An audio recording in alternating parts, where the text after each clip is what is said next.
Thank you. They must have made some changes for me. Good evening, everybody. Welcome to Beers with Bill. It is my pleasure to welcome Richard from Escarpment Laboratories. Richard, welcome to Beers with Bill. We're going to start with Little Spiffy, the Sun and Hill that you did a collab with. Yeah. So do you want to explain a little bit of what Escarpment Lab does? Yeah, no problem. So we're a yeast company. That's at its most basic.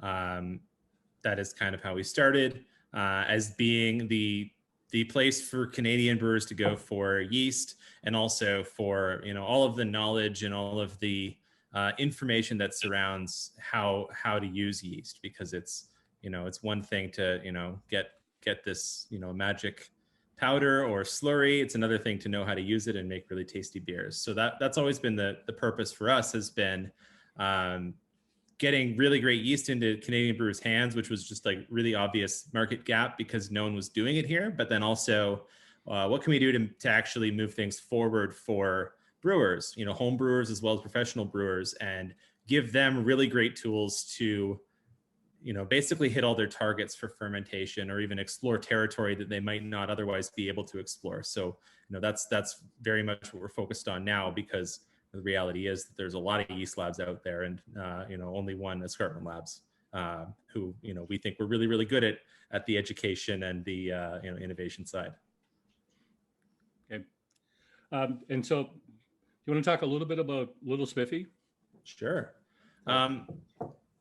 Yeah, so this beer kind of came about pretty organically, in the sense that, so I've always been a fan of Sun and Hill and Callum. I think he's, I think one of the brightest minds we have in beer in Ontario, making some really special products, like across the board style wise. So, we had, struck up a friendship pretty early on in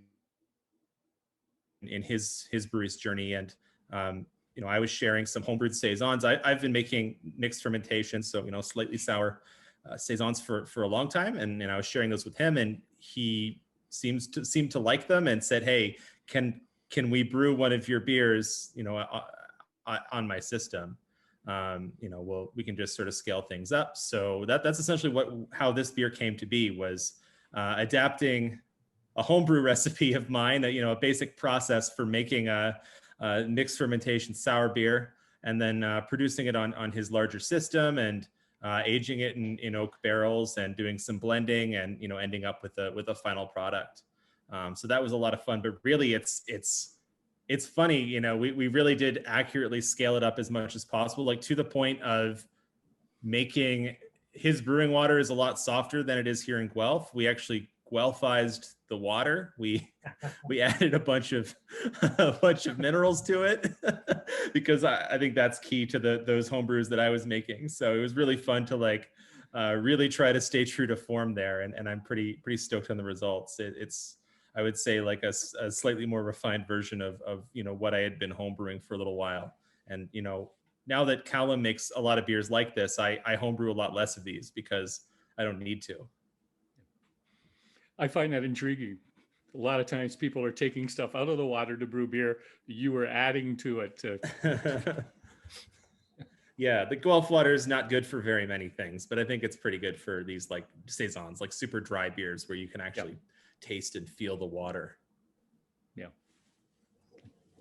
So were you a home brewer before you became a yeast guy, or is that kind of a hand-in-hand thing? Yeah, those two things kind of evolved in parallel. I started homebrewing in university at the same time that I was doing a microbiology degree. So it kind of did go hand in hand. Got interested in homebrewing because of being in school for microbiology, and then got obsessed with the brewing and realized that, these two things could continue to join forces. But yeah, no, it kind of just happened serendipitously. Like I moved in with a guy who happened to be a home brewer, and he showed me the ropes and made a couple basic extract brews, and they weren't very good. And so I kind of got the bug and wanted to figure this out and, make things better and start, growing and isolating yeast and all this fun stuff. That was one of my first moments with beer microbiology was having a batch that had a really horrible off flavor and getting to go into the lab at school and try to figure out what had infected my beer.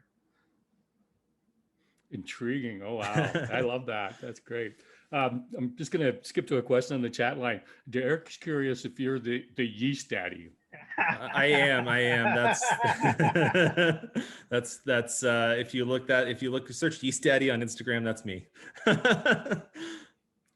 It's not on the bottle. It says brewed with the yeast daddy. So. Yeah, he did do that. So that's how you know which batch is which. Batch 1 says Escarpment Labs. Batch 2 says the yeast daddy. So collect them all, I guess. Batch 1 is still tasting good. It's a little over a year older, but it's still really nice.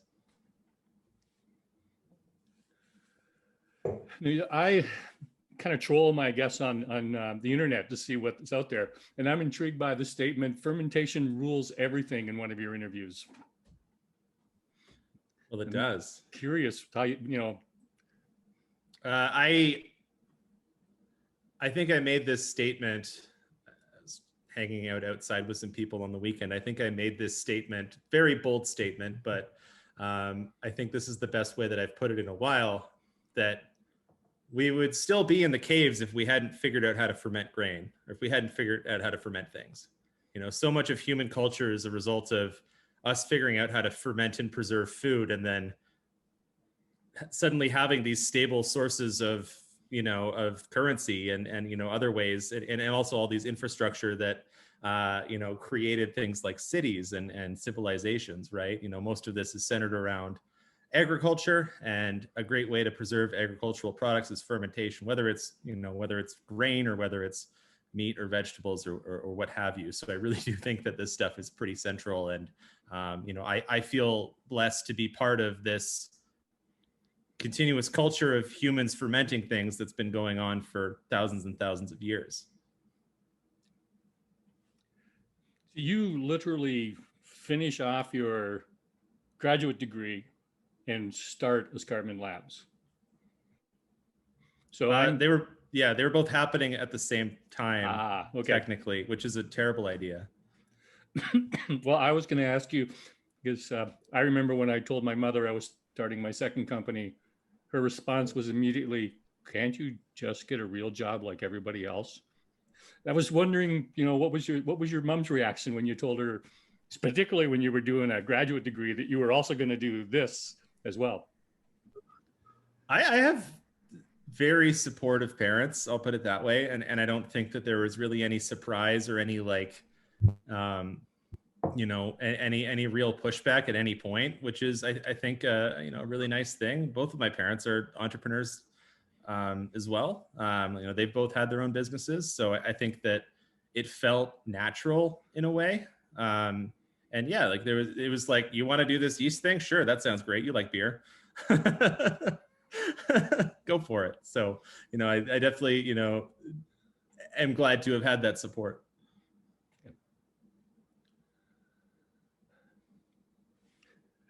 What sparked your interest in microbiology?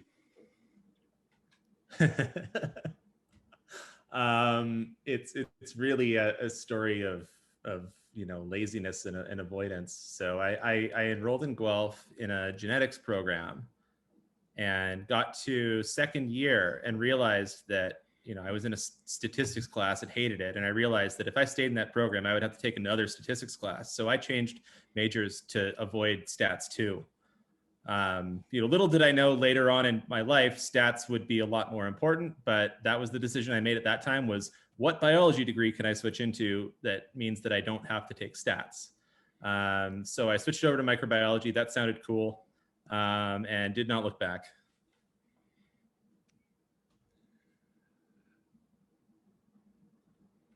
If I remember correctly, your goal was to be the supplier of live culture to the brewing industry, because up to that point, anybody in Canada was probably buying dried yeast and then activating it themselves.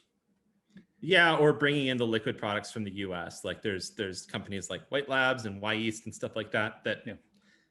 they're around, but it's kind of a hassle to get it over the border. I can imagine you've got all kinds of rules and regulations to follow when you bring over stuff over the border.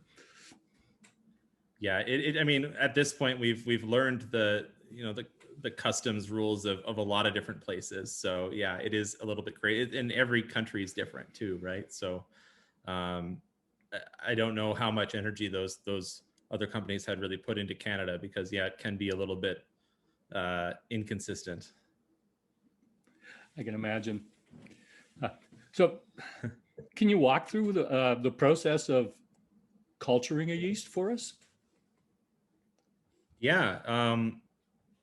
The cool thing about yeast is that it grows really fast and exponentially. So you can start with, literally a pinprick of yeast one day, and 7 days later, you can have a full 2,000 liter tank full of yeast that can then go on and ferment 20,000 liters of beer. So that's really cool. So and we kind of just harness that exponential growth. We can take a little pinprick of yeast, like a little colony of yeast from an agar plate, and we can grow it in a little bit of growth media, and then once it's done growing in that, grow it in 10 times as much, and so on and so forth. Again, you're going up 10 times each time, so it doesn't take long to get to a pretty huge tank, right? And then from there, the amount of yeast that we grow, it's enough typically for 10 to 20 times, that volume in beer, right? So if we're growing a 2,000 liter tank, that's enough for 20 to 40,000 liters of beer at a brewery. So, quite a lot at the end of the day.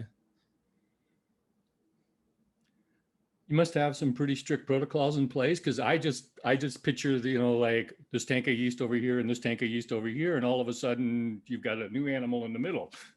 Yeah.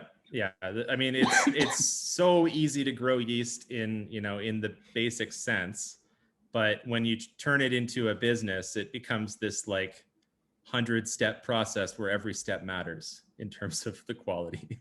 So it gets pretty complicated. Yeah. My mom had it was a big thing back in the 70s, was starter bread. So you would literally have yeast and flour in your fridge, and you would take some out and you'd put a little flour and water back in, and it would grow, and then you would take some out to make bread. And she forgot to take it out of the fridge and throw it in the freezer when we went on vacation, and when we came home, it had taken over the whole fridge. Yep. Open the door. That's one of my favorite things. Every so often you see a picture on the internet of like some pizza place or whatever that has dumped their dough into the dumpster, and it basically explodes. Yep. Siraj was curious what the difference is between the types of yeast you would use to make beer versus wine versus cider versus like bread. Yeah, the types of yeast have, and this is a cool story, they've evolved with their purpose. So if you go and you look at the genes of beer yeast, you can see that it's, even on a genetic basis, it's separate from wine yeast. They've kind of evolved to fit that niche, through evolution and natural selection.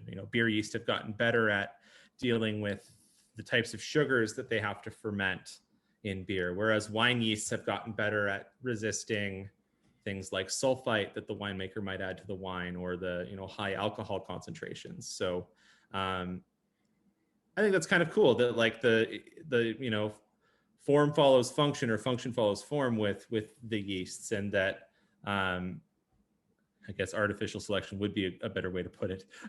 Thanks, Remy. I think that's really interesting, because it means that these things have kind of evolved with us, right? We've adapted yeast to be better at making beer. We've adapted yeast to be better at making bread and wine and sake and all sorts of things. And if you trace the history, if you look at the genetics of the yeast now, you can even trace that history, which is kind of cool. It also then means that like if you throw a wine yeast into a beer ferment, it's probably not going to do so well, because it's not really adapted to that, right? It's like telling a Chihuahua to go and lead a dog sled. It's just not going to work. Which beer are we going to try next?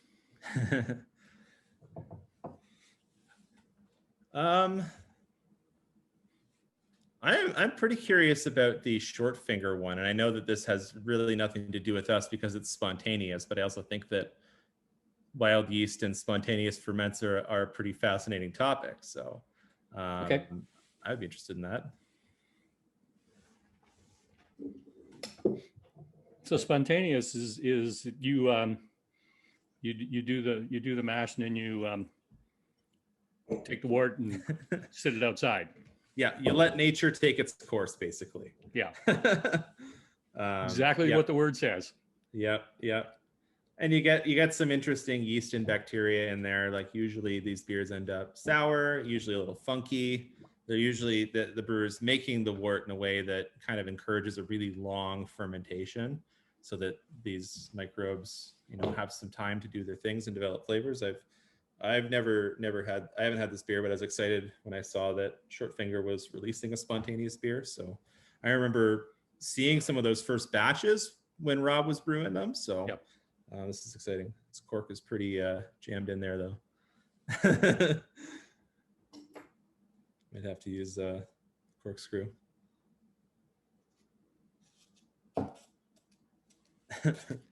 There's a few questions coming up. We'll get to them.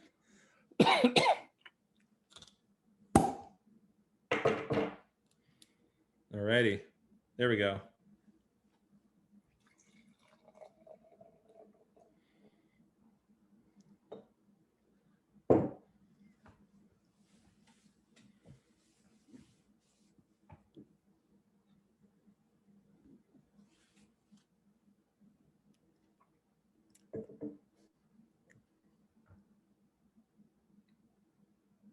Are you tasting this beer as well? No, I unfortunately hadn't had a chance to go up and see Rob and grab one. Oh, So- darn. Okay.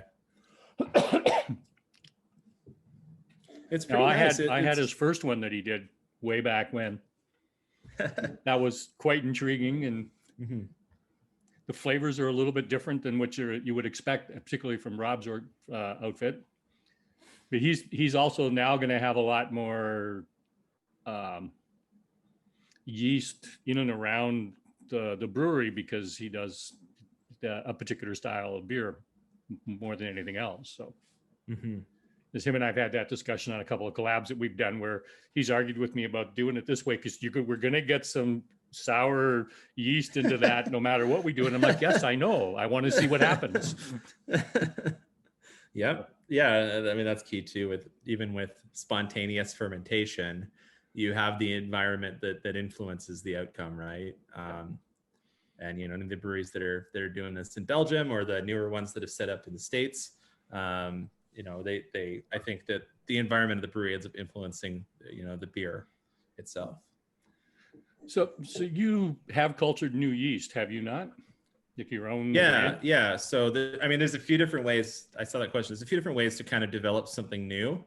One is to go out in the wild and kind of like this, hunt for something floating around in the air or in the environment and see what it can do. And so we've done a bit of that, capturing yeast from the wild, usually from fruit or tree bark or other places where there's a little bit of sugar. That tends to be where yeast hangs out. And we've been able to capture and isolate some yeasts from the wild and test them out and see what they can do. And, that's resulted in some interesting products.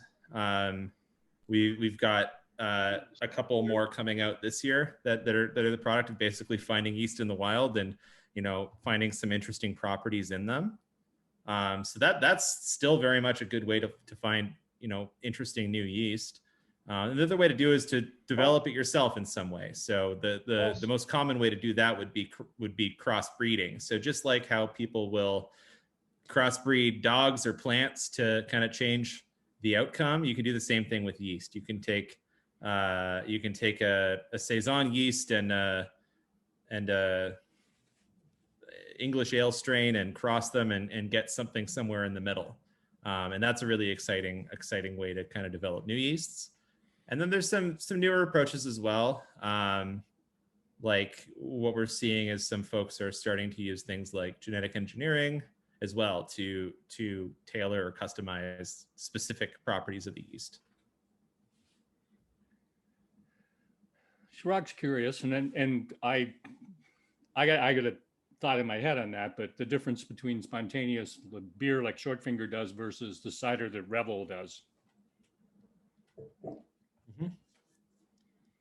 I think the difference between like spontaneous ferments with fruit and with beer is that in the case of the fruit, you already have yeast on, typically in the vineyard or orchard environment, on the skins of the fruit. So that tends to really help, I would say.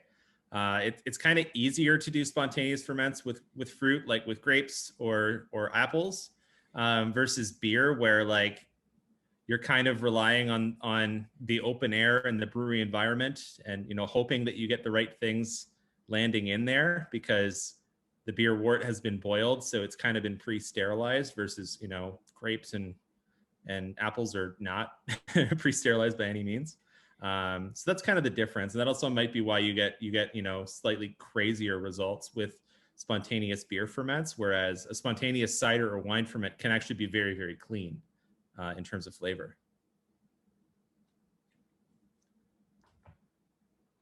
I just lost my train of thought there for a second. I was listening to that. How do you stay current with what's going on in the industry right now? Because I mean, there's no get-togethers with people. You can't go to a colloquium. You aren't going to be going and doing a live lecture somewhere. Oh yeah, it's a lot harder right now. I mean, in terms of the science, there's, that hasn't stopped. There's still people publishing science, so that's great. We we take time to pay attention to what's going on there. I mean, beyond that, I think the industry has still found ways to connect, like things like this, for example, is really helpful. We do webinars. I know some other folks do as well. So there's kind of still some knowledge being shared around, and that's really, really helpful. But like, yeah, it has been a little bit difficult. I think everything has kind of slowed down a little bit for the last year. Mike's curious, how different would a Vermont ale yeast from your facility be from somebody at a different location, different yeast manufacturer? Yeah, that's a tough one to answer. There's kind of two parts to that. So there's the genetics of the yeast, and in some of these cases, some of these yeasts are coming from the same place, either from the same source beer or brewery, or yeast labs can and do steal from each other all the time. So you often have pretty identical genetics, going into the yeast product. But there is also the other side of the way that the yeast is grown and handled does have an impact on its performance. The thing we have to recognize is that if we're taking a yeast cell from basically nothing up to a lot of yeast cells inside a yeast lab, that's quite a lot of generations of that yeast that have divided, and that whole time they're responding to the environment that they're in. So there is sort of this, and this is a lot harder to understand and quantify, but there is almost this impact that the yeast propagation or the yeast lab has on the yeast strain as well. So I would say that if people see, for example, if they see different performance from a Vermont strain from one yeast lab versus another, it might not be that they're genetically different. It might just be that the yeasts were grown in a different way. So then I have the curiosity question, because I know from my limited knowledge of genetics and stuff, there would be particular markers developed, or not developed, but occurring from different labs on the generation of the yeast?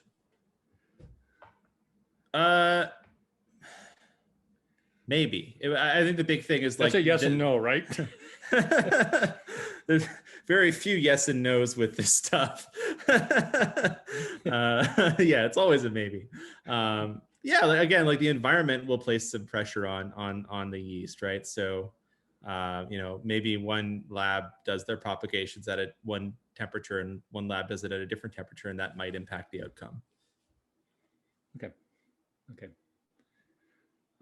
Derek wants to elaborate on his question about the ratios. Oh yeah, I kind of quickly typed a response. So I sort of said, okay, 2,000 liters of yeast that we're growing in the facility goes into 20 to 40,000 liters of beer.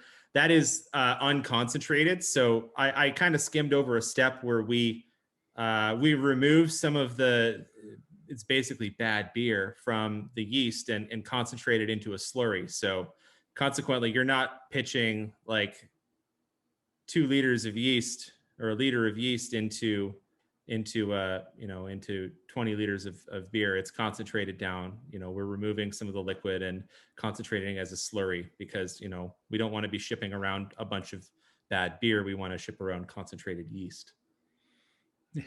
So yeah, typically by the time you're putting it into a beer, it's not like 10% of the liquid volume is yeast. I didn't think so. That seemed kind of crazy. Sorry about that. Is the slurry kind of like a sludgy kind of liquid then? Like when you buy a packet of yeast, like I've seen Short Finger posts, you can buy it. They've got their new yeast in. It looks like a fairly small package. Yep, it's a little pouch, about 100 mils, with yeast slurry in it. Depending on the strain, it can be, basically just look like chocolate milk. But some of the other ones can be a little bit thicker. Like some of the English ale strains are almost like toothpaste coming out. So it does depend on the yeast. Okay, interesting. Because I've noticed like when you buy like a pizza yeast or something, it often comes as like a powder instead.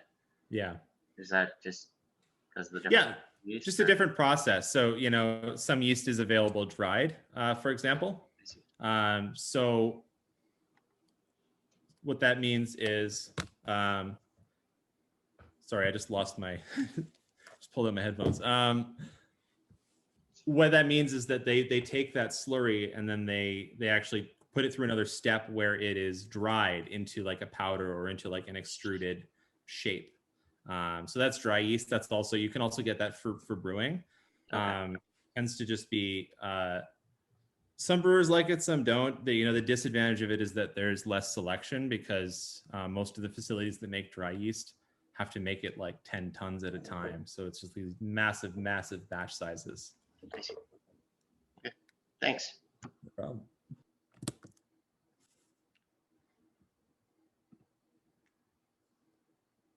Which beer are we going to try next?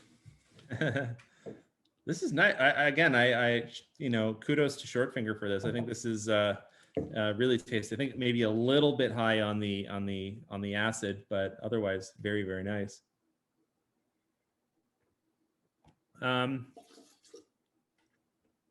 Let's do the not sour one last. Let's do the Royal City. Yep.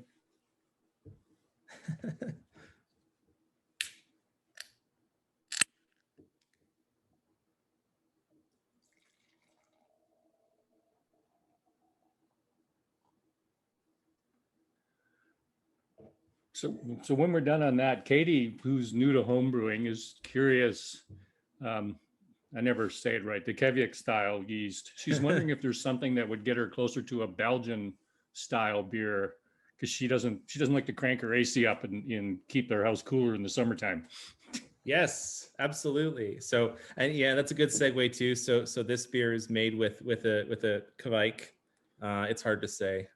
Kveik, this Norwegian yeast that's become very popular because, like Katie said, it doesn't really matter what temperature you ferment these things at. So it's an awesome yeast for summer ferments and things like that. Just makes life so much easier home brewing. And Katie, yeah, I do have a solution for you. First of all, welcome to homebrewing as well. It's a lot of fun. We, on the topic of making new yeasts, we did a project a little while back where we did some yeast breeding, so crossing 2 different yeast strains with each other to try to get something with the best of both worlds. And the first product we released from that project is a hybrid yeast that we call Jotun, Jotun. It's a Norse mythological thing. But the cool thing about this yeast, and I think it might help you with what you're looking for, is it's a cross of a Saison yeast and a Kveik.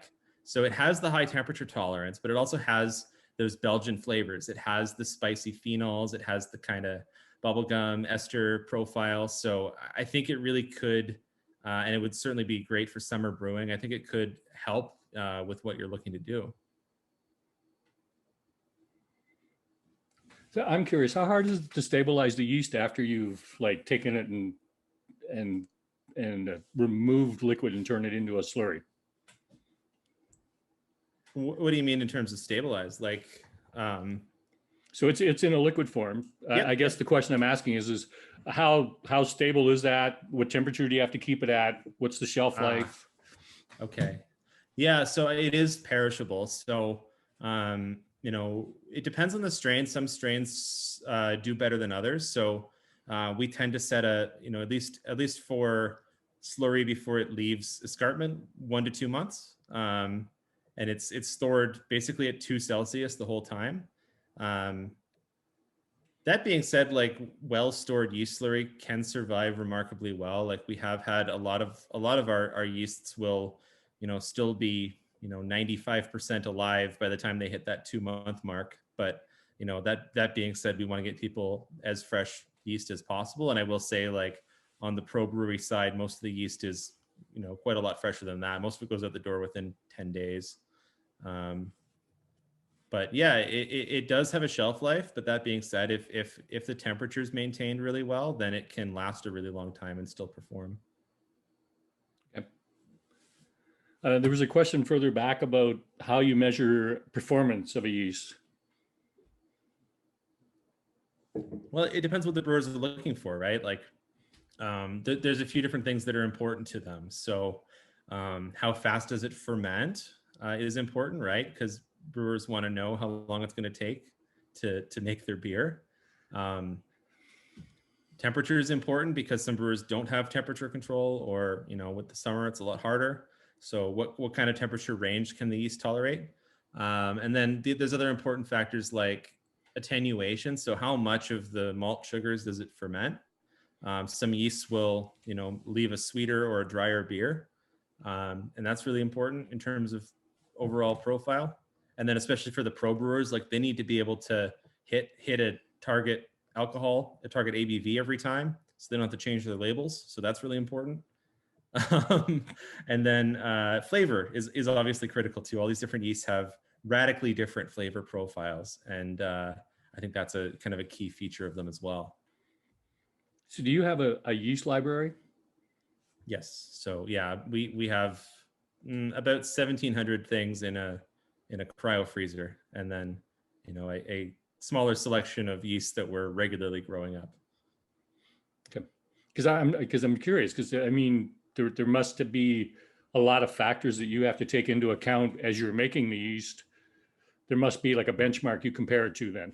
Yep. Yeah. So we've done it a few times, kind of just putting all of our yeast through a cage match and benchmarking them against each other, because that's, something that a philosophy we've always had is, we're never going to sort of sit on our laurels and rest on our laurels. And like, if there's a yeast that comes along that outperforms, an existing product, then, it behooves us to phase out the inferior product. And we've done that a few times. We've overhauled our yeast catalog a few times, phasing out yeast strains that underperform and phasing in ones that we really like. Katie was curious if she can get the yeast you were talking about at Shortfinger. I'm sure you can, and if you can't, then it's very easy for them to order it in. I got to say, Rob would just pick up the phone and call you probably. Yeah. And she said she really loved the way the London Fog performed. Very nice. That is a very popular strain, because hazy IPAs are very popular. Terry and Emma, I'm curious, do you have a backup for your yeast library? Several. You have to. I would think so, yes. Yeah. How many different locations? At least 2. Yeah. Yes, I recall the lab out in was it Edmonton or Calgary, one of the universities, where the power went off and they didn't notice, and they lost a lot of the ice cores that they had done up in Greenland. Oh no. Yeah. Yeah, they lost about 50% of it. It's just one of those things where, it's like they didn't have a backup generating system, and they didn't have a system that said, oh, the power's not on. So, but I mean, for you, that's probably pretty critical to have a secure library somewhere. Exactly. Yeah. And yeah, a few backups of the important things. So when you propagate your yeast, I'm assuming that you have clean rooms. Yeah. Well, depends on how you define that.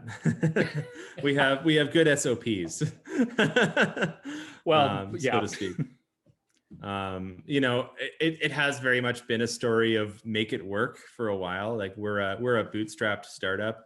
We've never had big investment money, so that means that we've made things work as time and cash flow allows.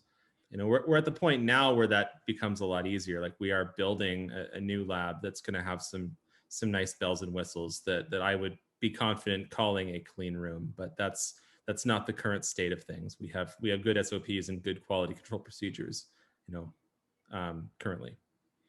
So what would be the number one thing to prevent contamination across yeast strains? Because I know that's the biggest problem in a brewery. Yeah, checking for it, doing the microbiology, right? Doing the plating and other types of QC like PCR. I can talk about PCR. Everyone knows what PCR is now. It's great because of COVID. Yeah. Sharad says that yeast definitely sounds more like a science, whereas brewing is more science and art. Would you describe it that way? I think there's still some intangibles with the yeast. There's still a lot we don't know, and a lot of mystery, and also some feeling like even some of what we do, like oftentimes we will diagnose problems because the yeast doesn't smell right, and that's the first warning that there's something wrong in the process, and then we use science to investigate it. So there's, like, I would say, yeah, it's less art for sure, but there's still some feeling in there. And I really appreciate that a lot of our staff, when we talk about the yeast strains, it's as if this is like a living, breathing person with a personality, because people have been exposed to these individuals for so long.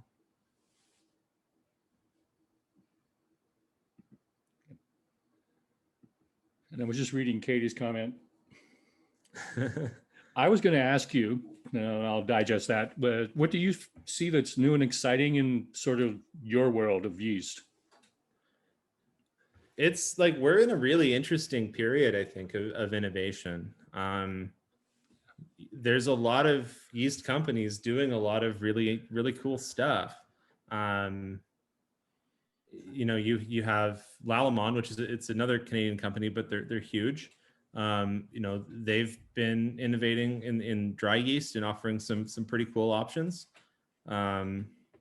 And then you have a few companies in the States that are doing some cool things too. So one of the things that we're seeing in the States is the start of genetically engineered or genetically modified yeasts.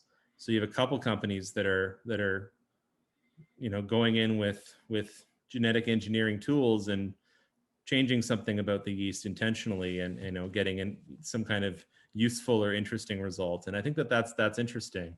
I still don't know exactly where we fit in there, but I do think that honestly, craft beer will probably be one of the first food industries to broadly adopt GMOs because of its innovation focus, and also that the consumers probably aren't super afraid of these things either. So I think that's an opportunity. Like, of course, these things have to be safe, but I think there is a lot of opportunity in experimenting with genetic modification and genetic engineering, especially in an organism that is as safe as yeast. Would they be using CRISPR? Yeah, typically CRISPR, although there's old school methods that can do some cool things too. CRISPR's far more secure. Anyways, I figured out what Katie was saying. She wouldn't have understood what we were talking about, except that she's home brewing now, which I totally understand. What's next for Escarpment Labs? We've got some ambitious plans for sure. So, I mean, number one is pretty basic. It's get everyone under one roof, which maybe wouldn't sound so ambitious in a non-COVID world, but that's kind of the overarching goal right now. So there's a few pieces of that. Right now we're operating 2 facilities. We did have to make a compromise last year and not go through with fully building out our new facility, just because of, well, it didn't. A bank was not going to give us that money in April 2020, basically, is the answer. So we're at this position where we're producing yeast in one facility and then storing it and shipping it out of another. And so the goal is to move our production and lab into the new place and get everyone under one roof. And I think that's really, I know it's like an internal focused thing, but I think that's going to be huge for us is, getting everyone under one roof, working together again is going to be huge. Because right now we're a little bit fractured. Like we have a third of the people at one facility, a third at the other, and a third at home right now. Yeah, and that probably complicates certain aspects of what you do. Yep.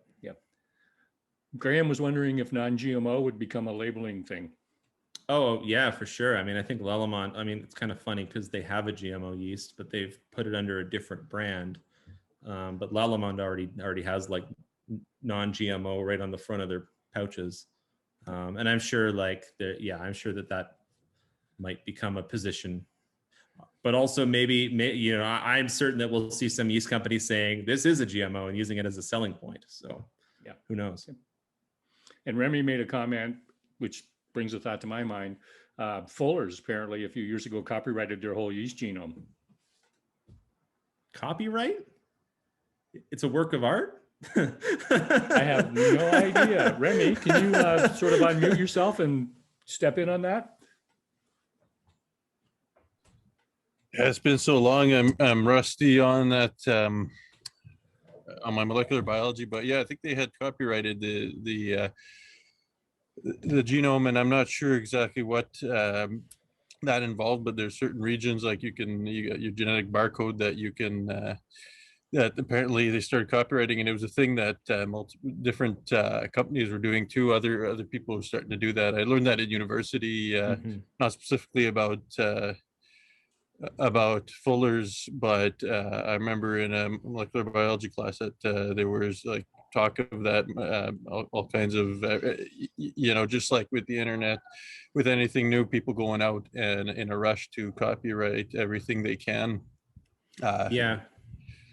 So I forget what I'd have to do a quick refresher to see what it was exactly, in terms of the mechanisms of it or the specifics, but yeah, it was that's what they'd done apparently.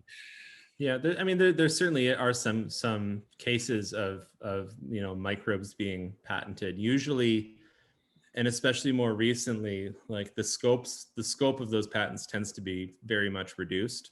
There have been some cases of folks, there's one case I can think of where there's a yeast company in Denmark that has a patent on using a whole species in beer. If you want to use this species of yeast in beer, you have to go through Christian Hansen, which is completely ridiculous. It's absurd that they were granted this patent, and it's problematic. But more recently, the attempts that companies have made to patent whole organisms for beer have failed or been drastically reduced in scope, which is good. Okay. But I would say if Fuller's wanted to, it'd be tricky, but if they wanted to patent their yeast and they're able to find some unique genetic feature of it, they could certainly get a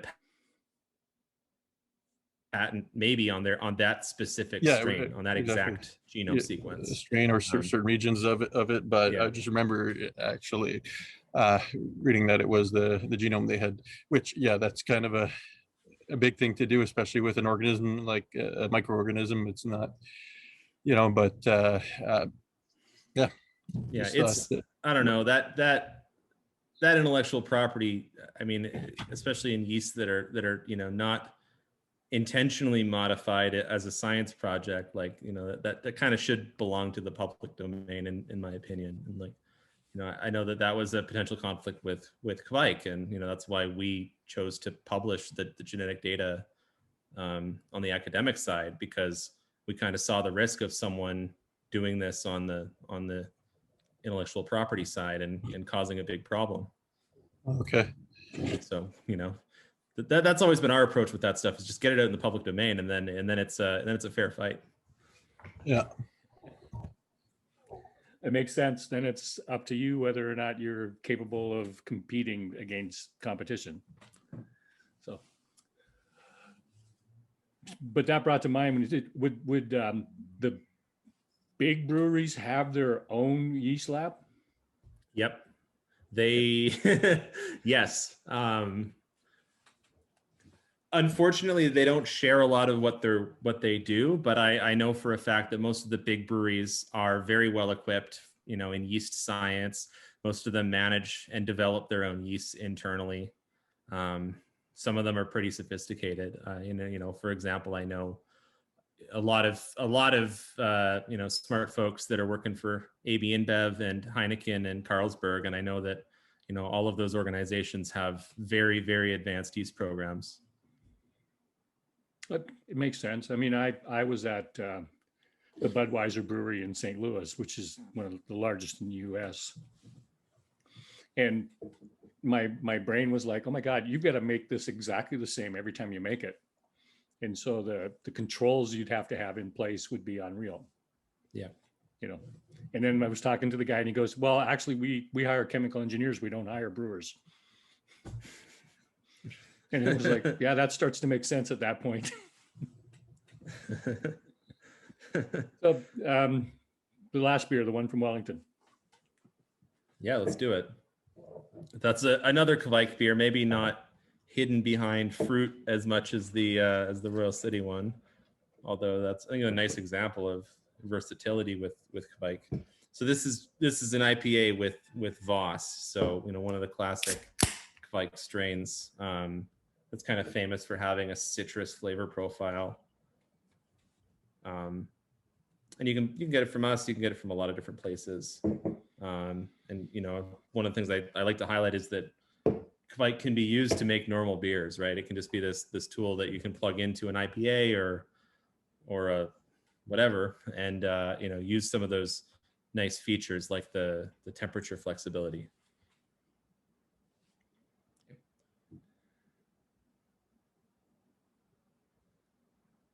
It's a nice, refreshing, easy drinking beer. Yeah, somewhere, I would almost call this more somewhere between East Coast and West Coast. It's still got some bitterness. Yeah. Like I said, it's a smooth, easy drinking, almost a summer beer. Mm-hmm. So on a personal level, what's next for Richard? What's next for me? Yeah. Yeah, that's a great question. I had a very different life prior to COVID.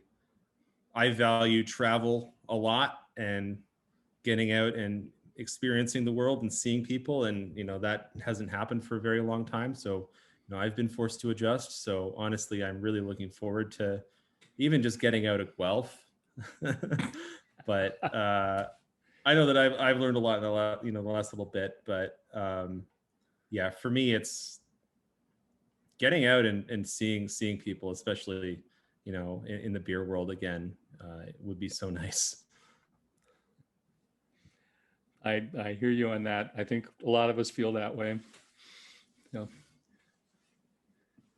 Mike was asking about if you brewed a Kvike at 66 to 70, would you still get the unique flavors that come with it? They tend to be more neutral at the normal temperatures. So pushing them into the 30 C plus range, you tend to get more expression, and then the closer you get to room temp, the kind of more neutral they are. So it depends what you're going for. Like I know we've made a cream ale with Voss, or at least one of our people has made a cream ale with Voss, and ferments it colder, and it's a lot more clean, for example. Shiraj was curious as to You don't have to answer this if you don't want. I understand that, but he was curious as to like sort of what percentage of Ontario craft brewers do you currently deal with? Mm-hmm. Yeah, it's tricky to quantify. You know, some brewers are, you know, I would say like regular customers, and others are kind of off and on. So that there's a few different buckets there. You know, some people we know that we're their main yeast supplier. There's others where, you know, we know that they're coming to us for one-offs and things like that. So it's never just like a black and white situation there, in terms of like, you know, breweries do buy yeast from a few different places. That being said, like we do have, I would say we have pretty strong market share in Ontario, but it's, you know, we're nowhere near saturation, right? Like I would say there's still like a lot of opportunity, and we do have a lot of goals centered around that. Like we do sell yeast all around the world now. Like we ship to the US and Europe and, you know, a few other places, but at the end of the day, like most of our goals are still centered around growth in Canada, because that's where most of the opportunity still is. You know, you do yeast for the brewing industry, the craft beer, you do it for the wine industry, probably do it for the cider industry, and then the ancillary, the kombucha, stuff like that. Do you do yogurt and guys who do vinegars, or is that a specialized area? Yeah, I mean, all of those things are a little bit different, you know, and one of the other ways that, you know, we see the opportunity to grow the company is to sort of branch into other arenas of fermentation, right? So vinegar, yeah, that's definitely one. Yogurt, not yet, but it's certainly something like anything that uses microbial cultures that we've figured out how to grow is an opportunity for us in the future, right? Like we can grow lactic acid bacteria. Have we made a culture for yogurt yet? No, but we have a lot of the, you know, basic sort of skill sets and protocols to make these things happen. So, you know, that's something you'll see from us a little bit more in the future, is branching out into some of these other fermentations, right? You know, whether we already have a bread product like a sourdough starter, you know, we'll do some stuff for miso, we'll do some stuff for vinegar and kombucha, you know, try to take a little bit more of a you know, broad lens for fermentation instead of just beer. Do you go out in the wild and hunt for yeast? Yes. Still try to find some time for it. I didn't do a whole lot last fall. Unfortunately, fall's kind of the best time for that. But you know, we had some folks on our team, you know, managed to pick up the slack and get some of that done. But I really do want to get out and do some wild capturing this fall. There is a place where I, you know, really want to go up with a crew and do a spontaneous brew and see what lands in there, and you know, what we can get out of it, as well as, you know, some fruit and the usual suspects, right? Fruit, tree bark, etc. Flowers. I'm just picturing modern day witchcraft here. Kettle out in the middle of the forest.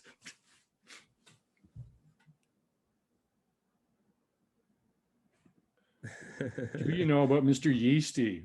I don't, but I just clicked the link. What? I don't know. This is crazy.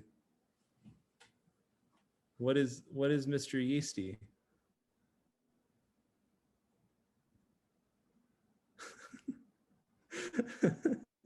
Katie's in the middle of cooking. Okay, we'll ask her later.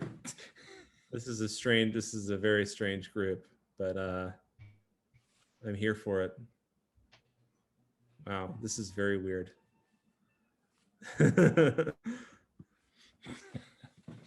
So we didn't chat because it was a holiday weekend, but I sent you a question, and I'm going to ask it. If you could, and you don't, it doesn't have to be a brewer, but I'd ask it this way: like, if you could spend a day brewing with anybody, who would you spend the day?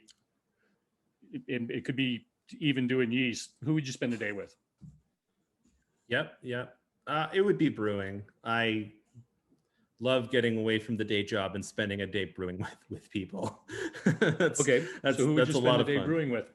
I think it would have to be Yvonne de Baets at De La Seine in Belgium. They make some of my favorite beers, just amazing, clean, dialed in Belgian beers. Their Terrace Bulba is honestly maybe my favorite beer. And I've had some opportunity to, to pick his brain, but, having a full day of brewing and observing, I think would have a lot of value. I think that would be so much fun. And I know they've got a new brewery now that's complete. So I would love to check that out. That would definitely be an experience.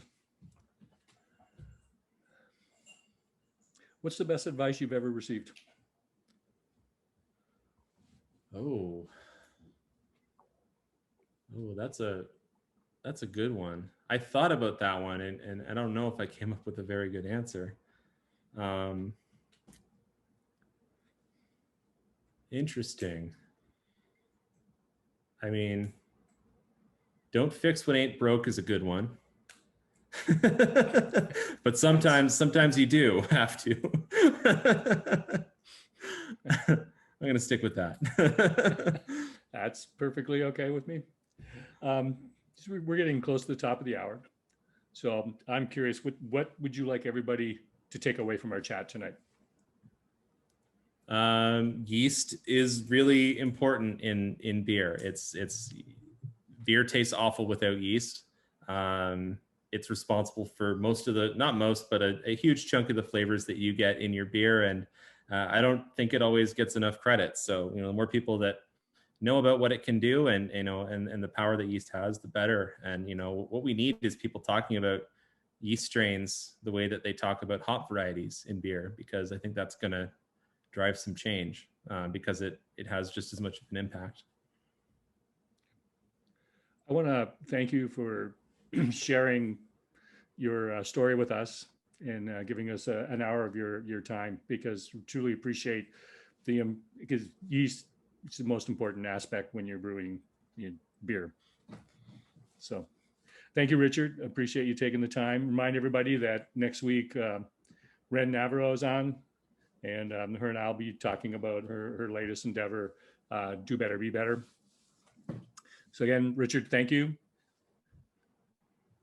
Thank you. This was a lot of fun.